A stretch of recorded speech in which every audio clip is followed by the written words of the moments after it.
Pemirsa, tunawisma berumur 57 tahun ditemukan terkapar tak bernyawa di samping musola area SPBU kilometer 12 Palembang. Guna kepentingan kepolisian, jenazah korban digawa ke rumah sakit untuk diselidiki penyebab kematiannya.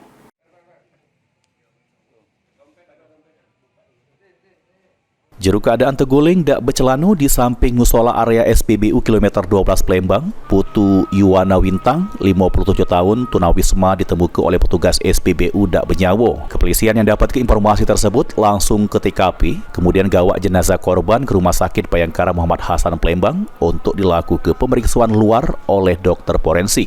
Pemula korban habis cuci pakaian di kamar mandi SPBU, kemudian guling di samping musola. Petugas menduga korban meninggal karena katik respon pas dibangunkan oleh petugas SPBU tersebut. Polisi menyebut dari keterangan sejumlah saksi sama pihak keluarga, korban ada riwayat penyakit asam urat serta obatnya pun ditemukan di dompet. Dari pemeriksaan awal, pada jasad korban tidak ditemukan tanda-tanda kekerasan, sehingga polisi nyimpulkan dugaan korban meninggal karena sakit. Korban diketahui sehari-hari sering tidur di SPBU tersebut, tidak pernah balik lagi ke rumahnya sesudah bercerai dengan bininya.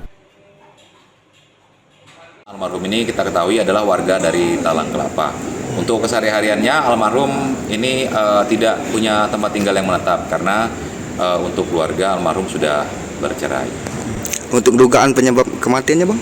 Untuk saat ini masih sementara berdasarkan dari keterangan keluarga dan dari obat-obatan yang kita dapat, kemungkinan dikarenakan sakit.